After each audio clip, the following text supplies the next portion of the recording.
Hello and welcome to another episode of the Trash Talk Podcast. I'm host JJ, and today the topic is adapting iconic characters. So, I know we already talked about adapting stories before, but this is a little different, and we may touch a little bit on it, but I've always had this as a topic, and I don't think we've ever done it, so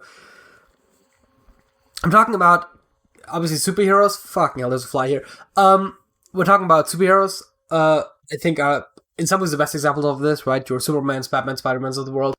But this does technically also apply to characters like King Arthur and Sherlock Holmes and other iconic characters of that type. And the question really is, right, like, how much do you tap into the existing status quo? How much new stuff do you do? Do you adapt stories? Do you just adapt, like, individual characters and, like, the other characters are related to? It feels like there has to be, like, a certain baseline of what you take from the source to, like, still be considered that kind of a story, right? You don't want to just be like, hey, why is Batman in this, right? But at the same time, if he's being a hero and maybe he's facing one of his iconic villains, then that might already be enough. So there's definitely a spectrum here, and I think I want to kind of talk this through, partly for myself, obviously partly for you, as by the example of some of the shows that I've been watching recently that have been adapting superheroes in particular, because the thing that inspired this topic is Gotham Knights. Gotham Knights is a Batman show, sort of. It doesn't actually have Batman in it. I mean, spoilers for the premise, I guess, but Batman gets killed, right? That's the inciting incident, and the suspects are his adopted son, Turner Hayes, who's an original character for the show, and a couple of teenage criminals, all of which are actually pre-existing DC characters, although admittedly I wasn't familiar with Bluebird or her brother. But like, a lot of these characters are pre-existing Bat characters, but sometimes they diverge a bit from what we know, and also it still feels kind of weird who they chose to be in there and how they chose to go about it. You have, I mean, again, Turner Hayes, right? He's an original character. You have the Joker's daughter, right? That's a long-established character. Fine.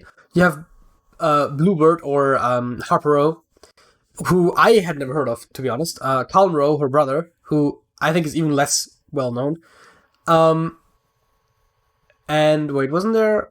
I thought it was four of them. No. I think then we just get into the other two members of the team, effectively.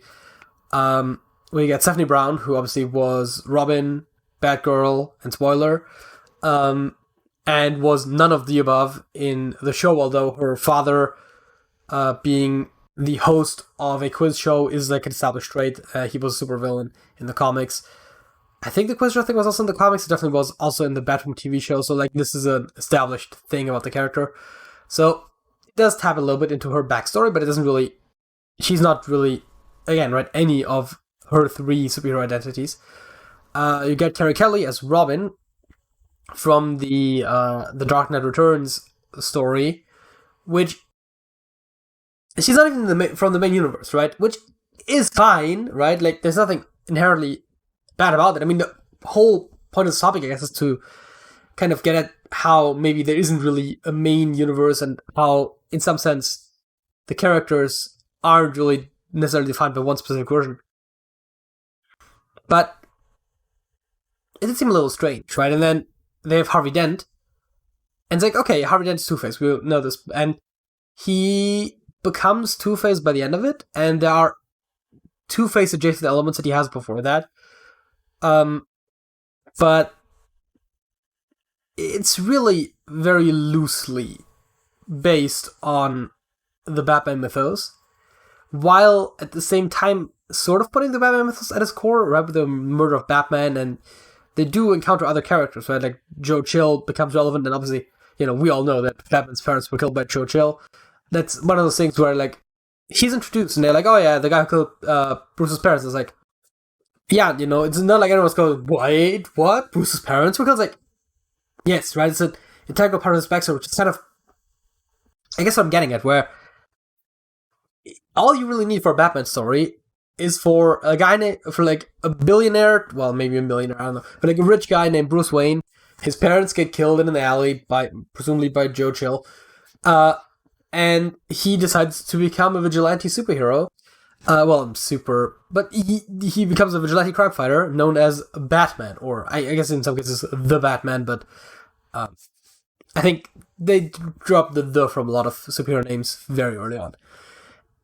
But that kind of is all that Batman really is in a way. So you can have these other interpretations, right? You had Gotham, which introduces a lot of the villains, and it's kind of centered around Jim Gordon, but also kind of Bruce Wayne, but also it's set when Bruce Wayne is still a boy.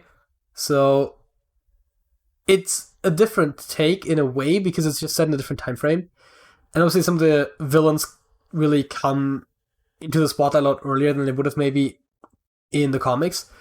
But it kind of makes sense what they were going for, although I feel like they themselves didn't know what they were going for exactly. But it's set at a different point in time, and it does use a lot of established characters still, and it uses the dynamics, right? Like the Gotham PD is corrupt, it's also Gotham Knights. And so those are like those sort of core things that come through in a lot of the different versions. And Titans, I mean, this is also another good example of like the GCPD is in that one. I don't know how corrupt they were right off hand, but you had a Commissioner Gordon, although in that case it was Barbara, because I guess Titans is also set slightly in the future. Although it also sort of isn't, because Jason Todd is the current Robin and not Damian Wayne. So, but I mean, also, I don't know how old current comics Batman is supposed to be, considering that he's had possibly up to 5 Robins already. It all gets a little muddy with comics, but it's kind of the thing where, I mean, even speaking of like the comic version, it's like besides the fact that it's like a huge multiverse, there's like these alternate versions, right? Your Injustices, your Gotham by Gaslights, your Darkest Knights. Yeah, I think that's right. Where he becomes a Green Lantern. Like those sort of stories are like meant to be different and alternate, but at the same time, even the main continuity in comics has gotten multiple reboots. I mean, especially over on the DC side, which is what I'm currently talking about, of course. And there are elements of the characters that seem to always stay the same, or at the very least, a lot of these sort of iconic characters are very slowly changing when they are. Obviously, Superman was not really fighting supervillains in like his first appearances, and then now it's basically all he does. So like there are some slight shifts, and I mean Superman especially like got more powerful over time, and then they nerfed him again whenever they reboot, and then he gets a bit more powerful again, and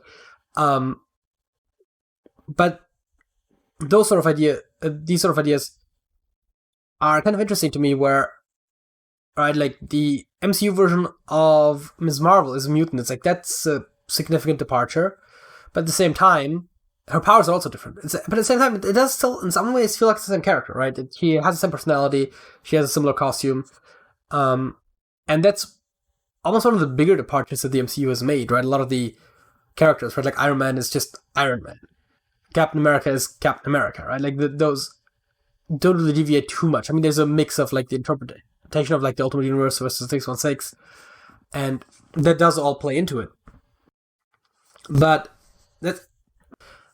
I'm kind of struggling with how close you want to stay to the source material, but at the same time, it is clear that as long as you hit some core elements, it does still seem like the same story in a way, or the same characters in a way, right? For Superman, we have the recent animated show, My Adventures with Superman, which I've only seen the first 2 episodes so far, but that's one where, again, right, the character feels like Superman. He's maybe a little too clumsy at times, almost, which, I mean, I know Clark being clumsy is like a thing.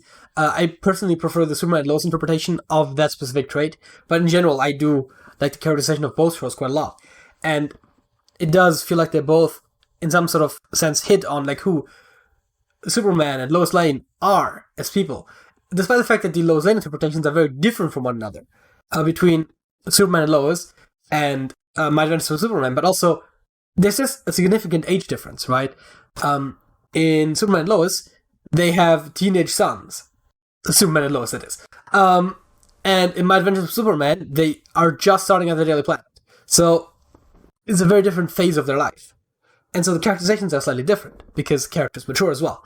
But both of them are still very much recognizable as sort of the iconic characters themselves that they are.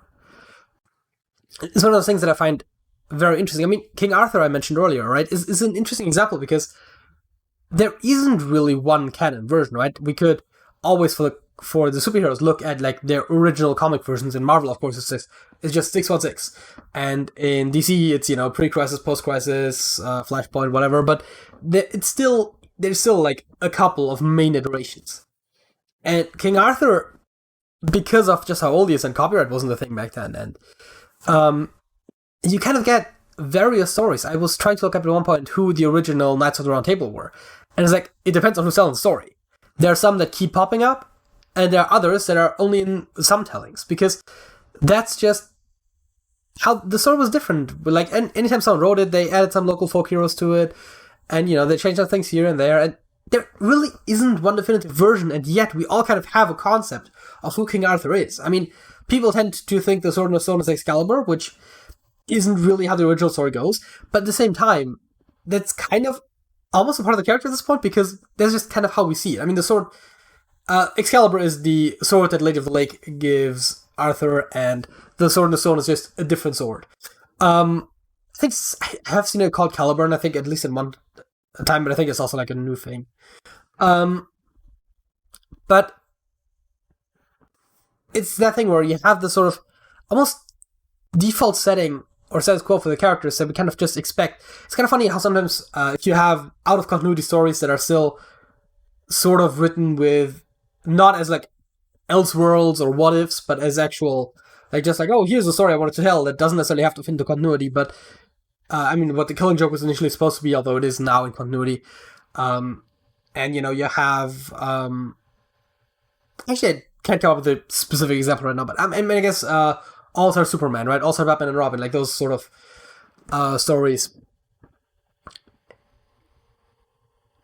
Whenever you tell these sort of... I think the IDW Marvel Comics ones... I mean, IDW published some Marvel character-based comics for younger readers. Like that sort of stuff where it's kind of taking its cues from, like, whatever we currently understand those characters to be, but it's not necessarily doing, like, hyper-specific things, like Thor is the Herald of Galactus, or something like that, or, She-Hulk is more like a regular... Actually, I think they might have done that, but, like those sort of things where the exact current specifics that are going on with the character are maybe not taken into account, but oftentimes they do still, use very recognizable versions of the characters.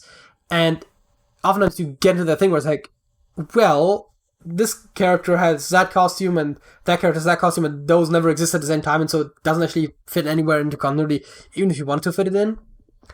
And oftentimes those are very nitpicky things, but it's kind of interesting how these hero settings oftentimes are sort of, they're quintessential versions of the way, while simultaneously not fitting into any specific point in continuity. So I think there is some thing, and then obviously some stories diverge more, right? I mean, Gotham Knights in particular is one that diverges quite a lot from the established material. I like the show. I guess I should have said that, right? I'm not against that show. I do think some of the choices are a bit weird, but at the same time, sure, why not, right?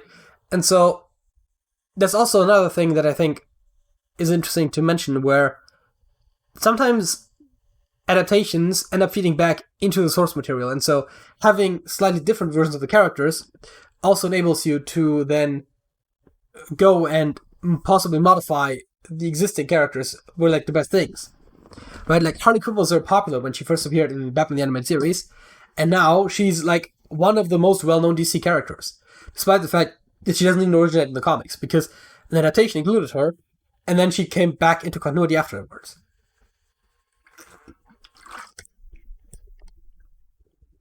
I get a sense that the Harley Quinn show, as a matter of fact, the current one, might also have some effects. I want to say there might have been something that I think Kite Man ended up being a bit more popular, but I don't recall if the War of Jokes and Riddles was before or after Harley Quinn. But, Harley Quinn, if nothing else, makes some, like, very underused and very niche villains become maybe more popular again. And I could definitely see elements of that carrying back into the comics.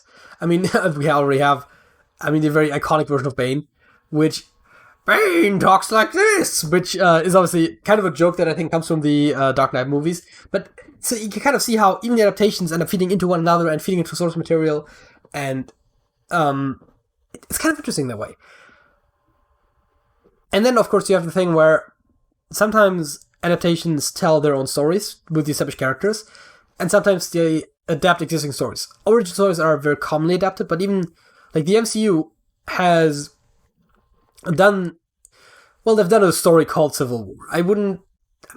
Elements of Civil War are definitely in there, but it's also not that direct of an adaptation. But they have done these sort of things where, like, oh yeah, we're taking inspiration from an existing story, right? Like, Infinity War and Endgame are sort of, well, it's Infinity War especially, it's kind of inspired by the Infinity Saga.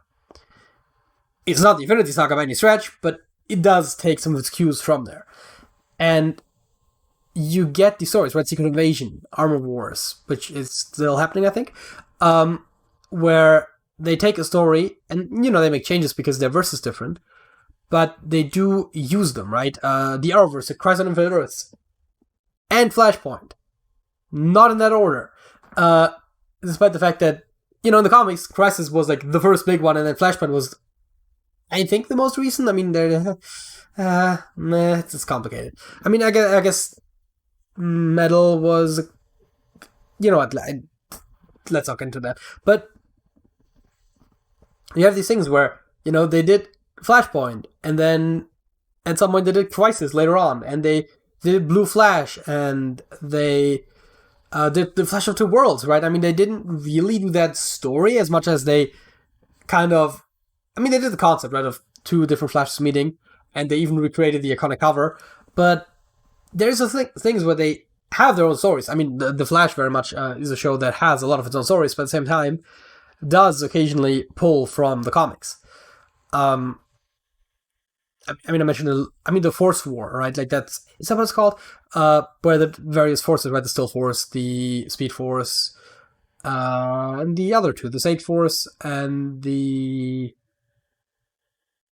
Strength Force? I don't know. The point being, oh yeah, they also have an S, don't they?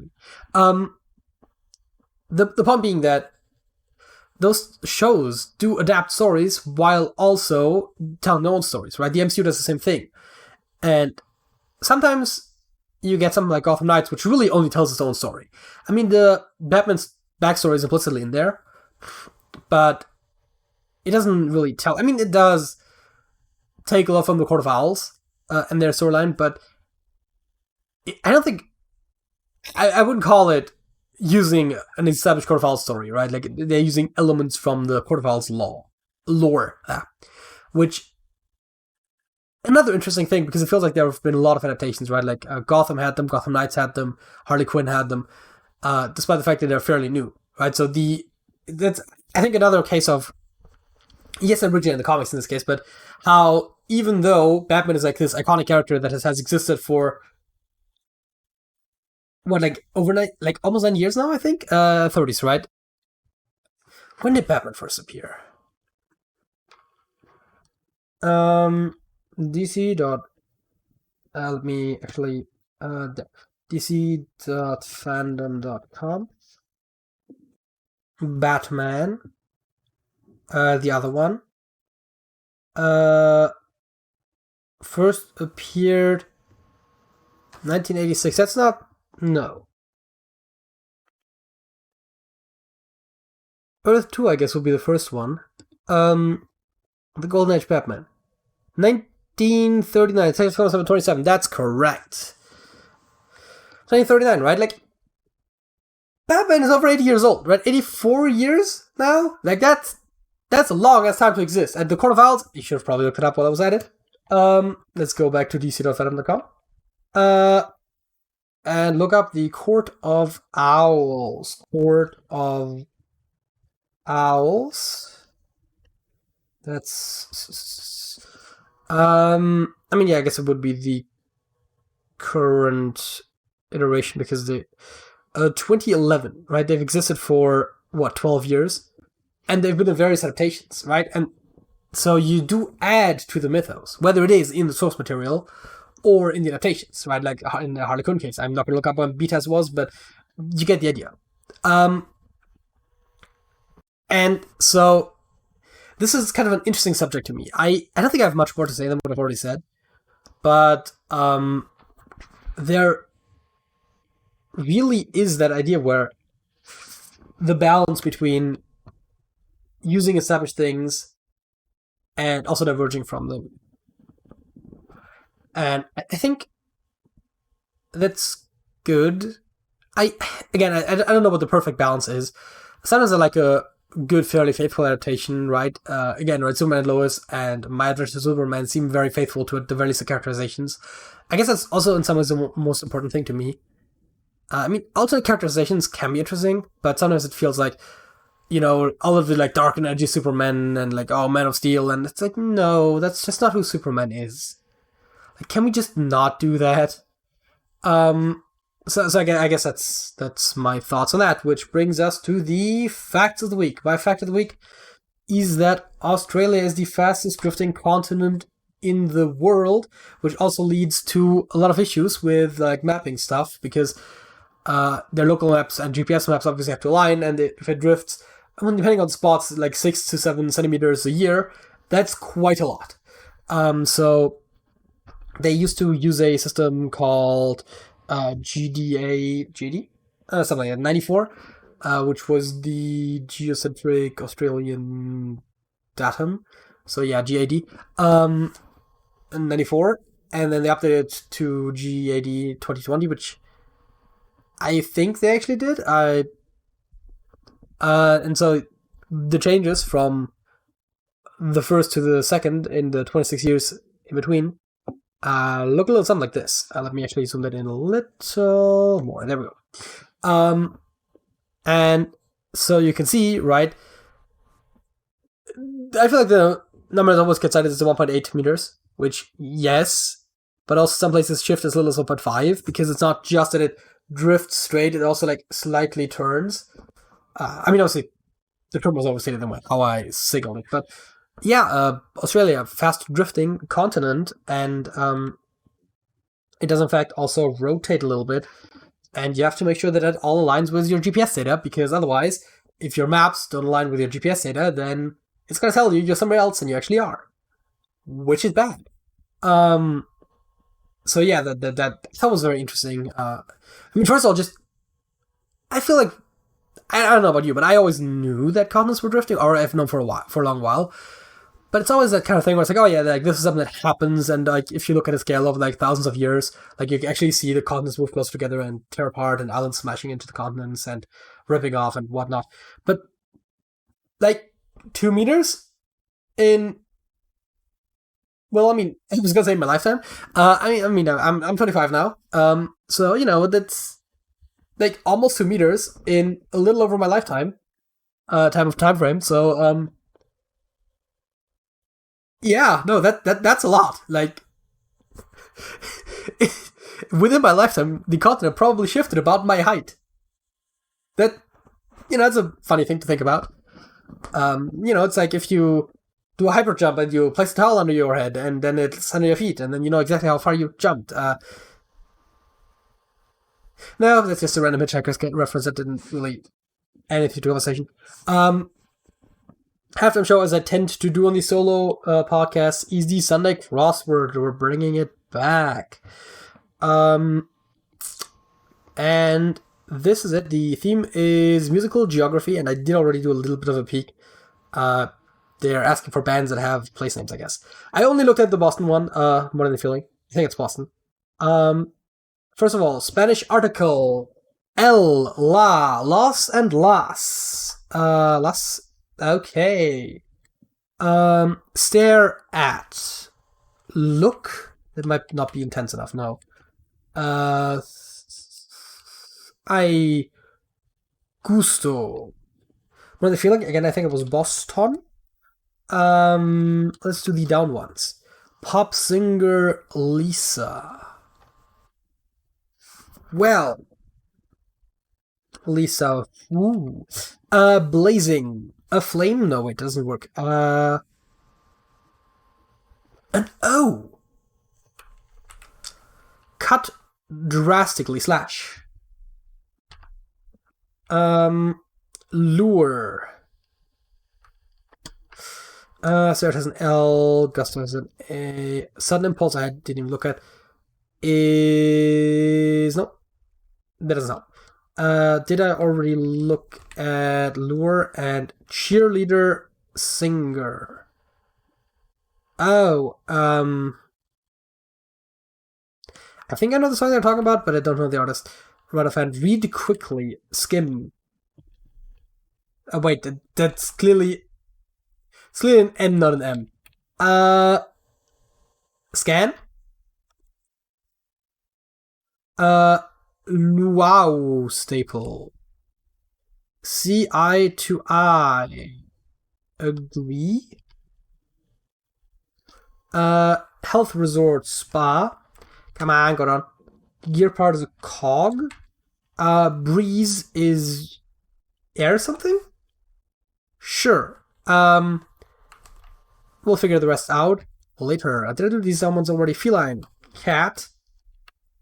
Hawaiian canoe stabilizer. That's very specific. Listen to. Hear? That's. No, I was gonna say. There's a difference between hearing and listening. Hearing is passive, but listening is active. But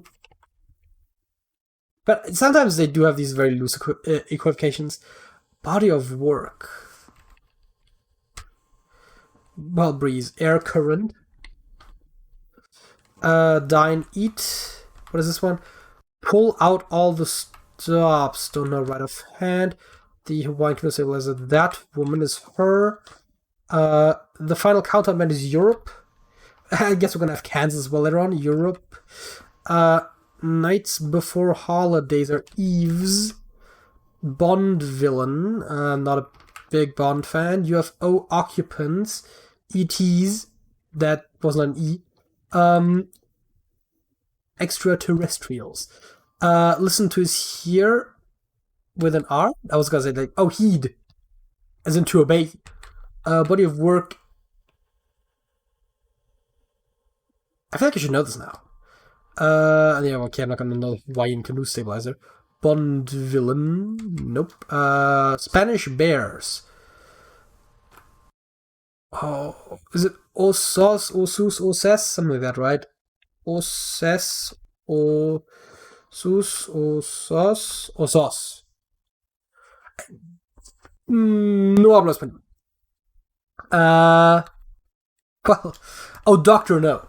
I thought it was one word. Œuvre. Je parle français, ouais. Yeah, we looked at those already. Let's go for. We did this. We did pull out all the stops. Let's do. I guess this. Metropolis is a city. Oops. Let's go there. Mythical monster. Well, there are quite a lot of those. Scheduled to arrive.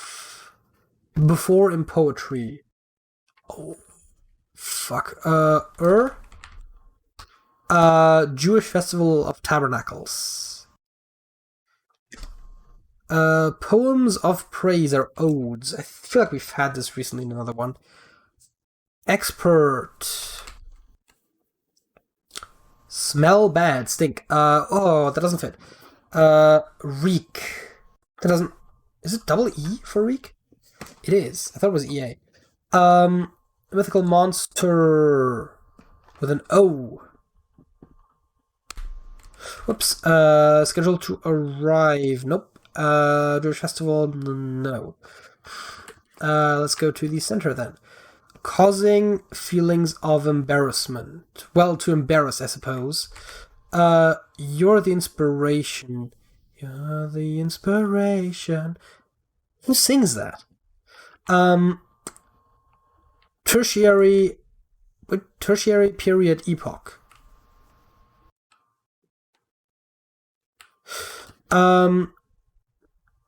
Corporate bigwigs. CEOs. I'm starting to get used to plurals, I think. Trinket, talisman? No. That was on C. I just saw a long word with T and trinket, and I was like, maybe. Song snippet. I just want to try rhythm because there's a Y there, and that doesn't. I wouldn't call it a snippet, but I don't know what they want. Pull out all this. Well, yeah. Wine canoe stabilizer. Death Valley's County. I don't know that. Grannies. Rink surfaces ice. Okay, that's not useful to that degree. Existing. Being.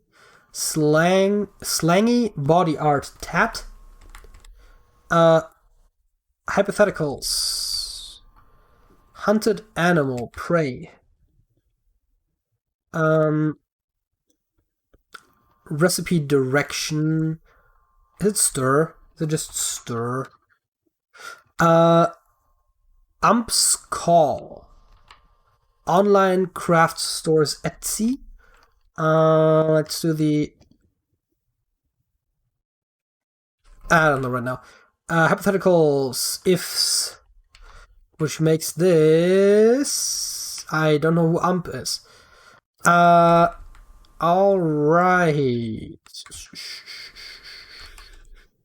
Fancy neckwear. I would have said necklace, but okay. Deserve. Merit? That's too long. Skewered dish. Barbaric. First rate. Curved letter. Like a specific one? Melville Captain. Rip apart tear? Or not? Carry on. There it is. Kansas! Kansas. That doesn't help. Driver's license info. Age. DOB.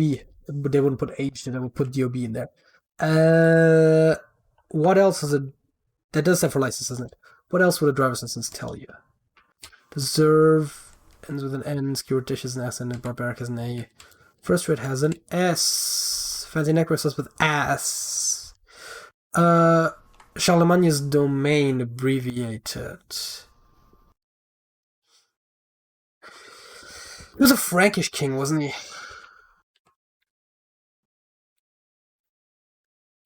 Flamenco cheer. Drenched. Kneeling quarterback. Oh god. Yeah. I know him. Kaepernick.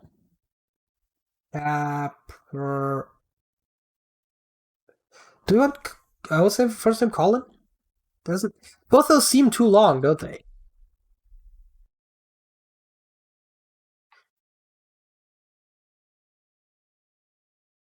Is this about? Is this not actually about the anthem? Is this about just like kneeling when you're winning, like the victory formation? Pub offering. I don't know, like a beer, rum maybe. I'm assuming they are maybe a little more generic than that because there's a lot of things.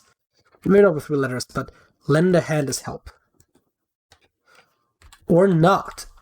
Aid. That's too no.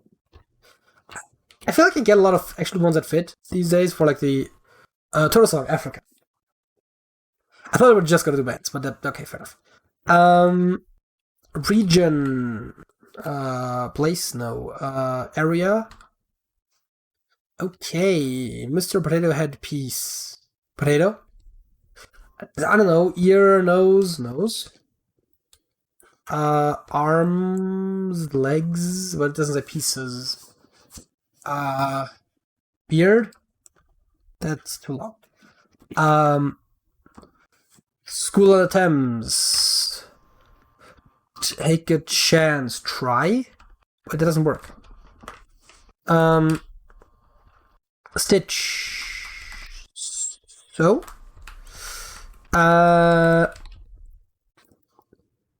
Dungeons and Dragons race elf. Arranged in twos, paired. Pocket breads. Huh? Composer's creation. All over again is new. And my favorite piece is the lips. School on the Thames. I don't know. Take a chance is to no. I'll lend a hand with an A. Well, I mean, I did say aid, but that doesn't. Is it aid with an E? No, aids. He aids. He lends a hand would be then. Lend a hand to ameliorate. I don't know. That's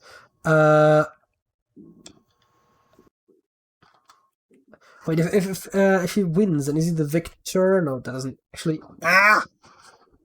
You don't kneel when when you're losing, right? Grannies, nope.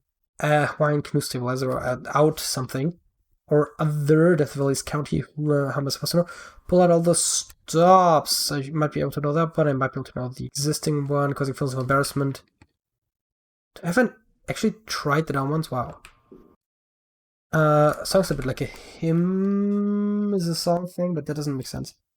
You're the inspiration. I mean, it's gotta be a place, right? And starts with a C, and has another C in it. God. Tertiary period epoch. Yeah, I'm probably not gonna get the Jewish festival. Deserve. Skewered dish, like a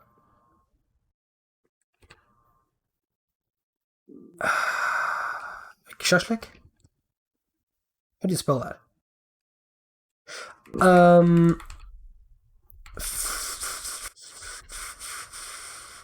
Curved letter.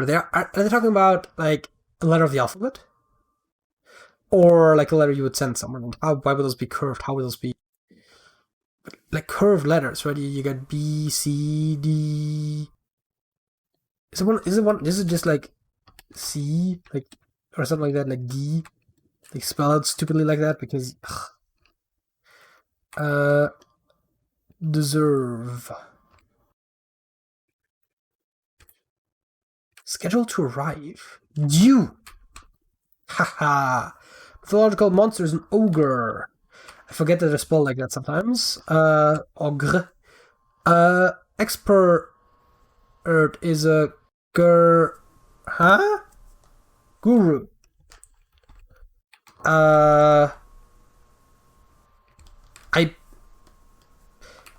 It's starting to feel like I should maybe be able to just guess this, but I'm not there yet.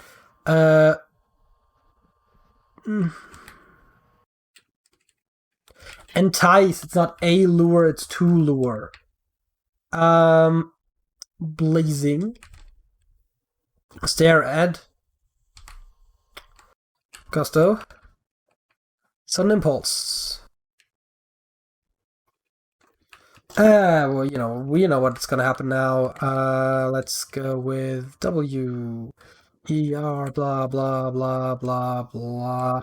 Maybe if I see it, I know it, but I'm not gonna be able to just stare at it until I get it. So, that's literally the last letter it could have been. Which makes this a chim, a him. Fucking hell. Whim. Okay, whim I could have maybe got. Now, does that help me with a glow, maybe? Wouldn't have called that blazing, but okay. Stare at is ogle.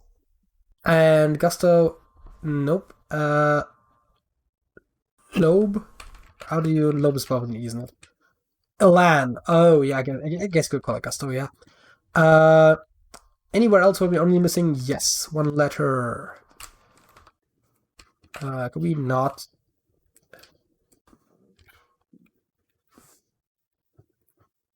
Safe. Okay. Existing. That seems like it should be gettable, but honestly, not seeing it. Okay, the Jewish festival is also only missing one letter. Sukkot, okay. It doesn't really help me though.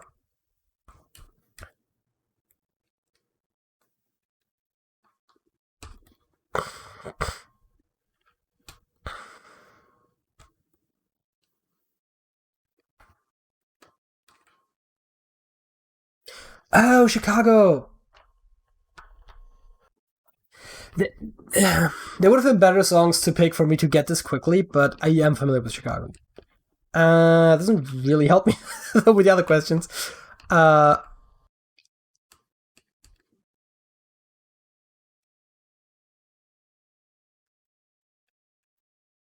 Wait, is this one of those things where because I would have associated that particular one with moms anyways, but I know that they sometimes call grandfathers pops or something, so I wasn't sure. Uh, and by they I mean Americans. Pull out all these stops.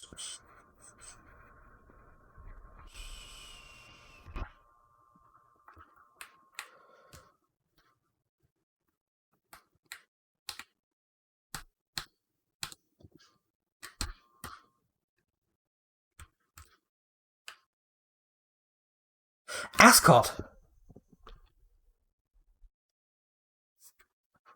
I Okay, yeah, I can see that. Underground oil. I don't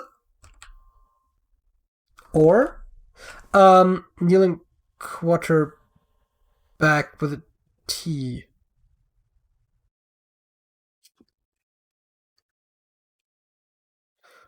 Which is this the Western Roman Empire?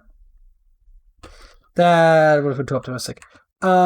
Also, I don't think the timing adds up. I think Charlemagne was later.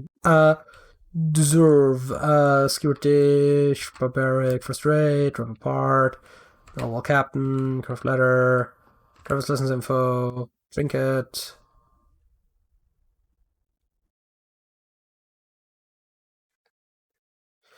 Kneeling Quarterback. Pub Offering, Lend a Hand, Skirtish, Flamenco Cheer, Drenched. Is it just wet? Okay, that.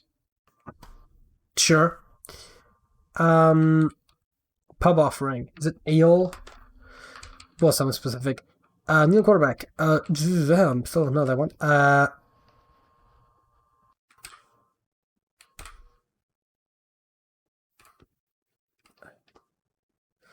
Ole? Huh. A bet.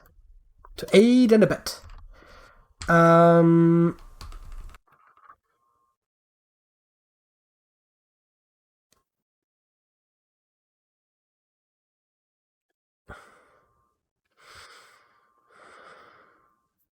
Score. And then I could figure out the other two even if I don't know them. There. And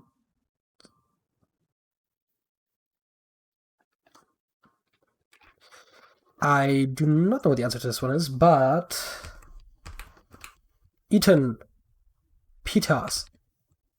I mean, yeah, pita is it's a dough thing. Um, Shish kebab. Shish kebab. Haha. Um,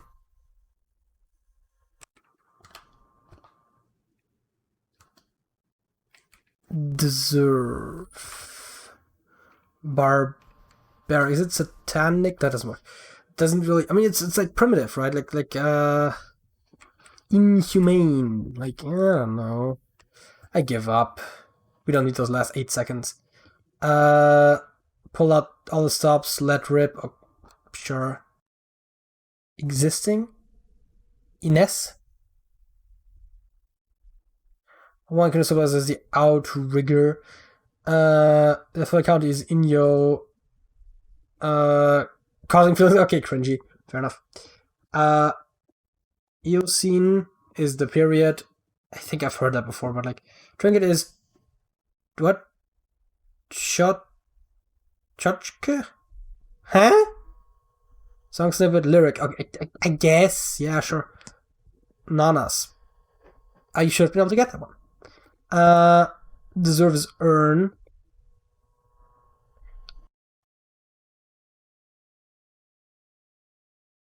I guess. Savage. Okay, that's yeah. Best. Sure. Uh Captain Ahab. Okay, yeah, I have heard of him. Uh Rip apart to Rive. President was HGT. Don't know what that stands for. Tebow. Oh, Tim Tebow. That's who that was? Okay. Uh anyways, I mean I did better than average. So,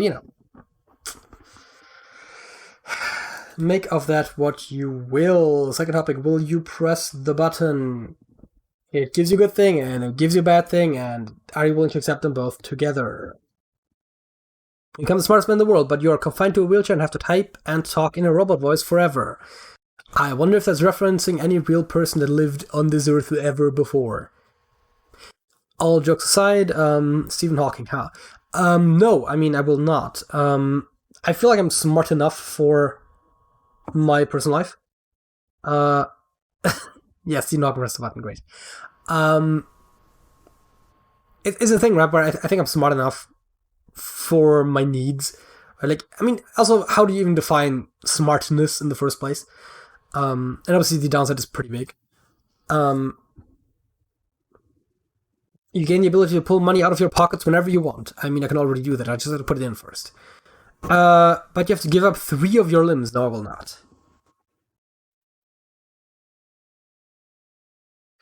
You're able to manipulate the mind of everybody that you see. That is very invasive.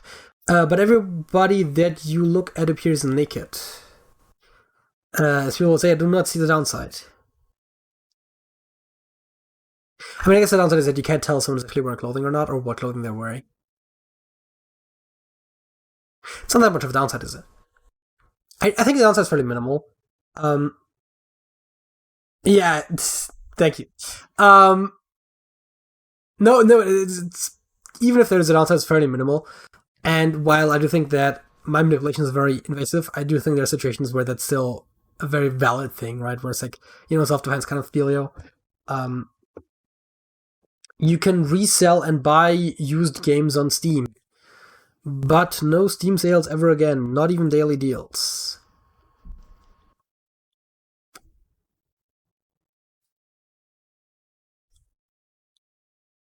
Not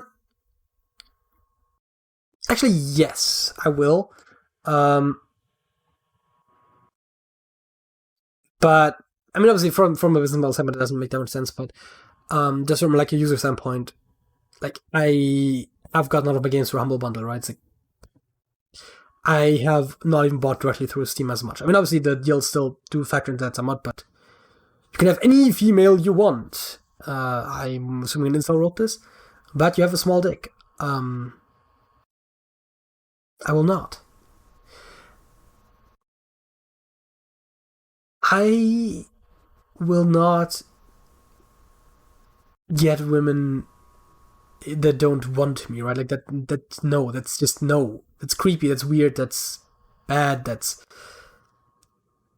I mean, arguably illegal, but if we're assuming that you're somehow changing their mind so that they do want you, then that's even creepier, even more invasive, and maybe not illegal because the laws have conceived that possibility. But like no, that's no. I hate these kind of questions. Yes, thank you, Samantha. Not a very universal question. Samantha is not into chicks. All characters in Game of Thrones are alive and they won't die again, including Joffrey.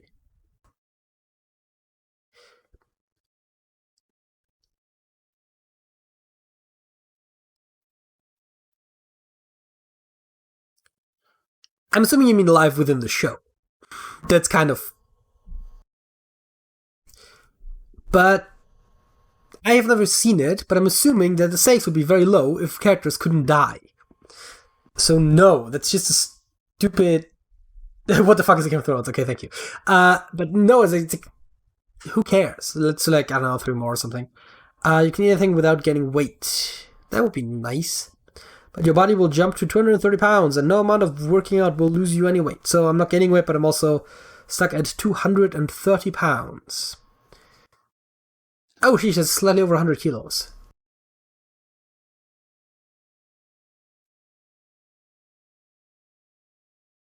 No, I mean, you're just making me heavier without being able to lose the weight again. That's stupid. Like, I could do better, like with weight management and whatever. But like at the end of the day, I could also do worse if I do this. Like, no, it's. I mean, yes, Matthew's like, oh, I jumped down over 100 pounds, sweet, right? Like, if you're already above 230, this is obviously a great option. You get the power to become invisible at will. Your lifespan is now cut in half. No. Visibility is most useful to do creepy things. And I guess his last one because I said 3. No matter how long you're scheduled to work for, it will feel like you only worked for 10 minutes from clock in to clock out. But all household chores will feel 5 times harder. Not longer, harder.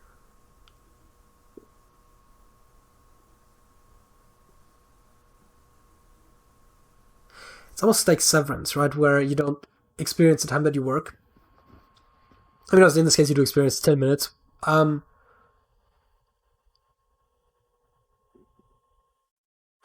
will say I will not, because hopefully I would have a job that's fulfilling enough to where that top one is not appealing. And the household chores, I mean, it's not like you get time back, right? It's not like your job literally takes 10 minutes, right? You have like 7 minutes 50 more in the day to do whatever in a work day, to do whatever you want, right? Like that is very appealing.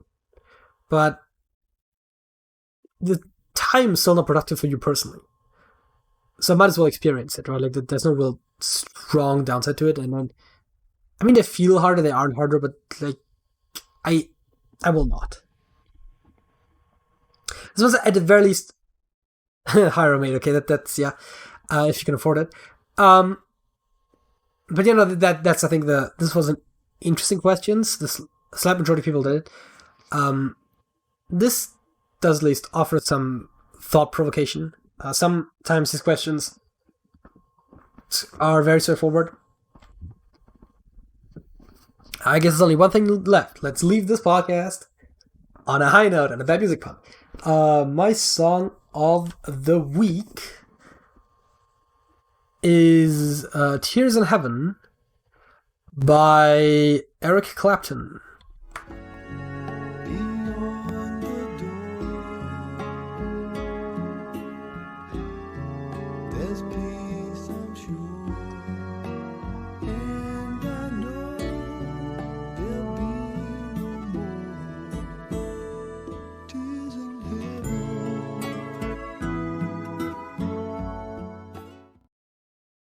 Clapton's had a lot of good songs, and this is definitely one of them. I don't have much to say about it. I just like the song, and I figured it works for today. And since it's left to end this, like, comment, subscribe. That's it.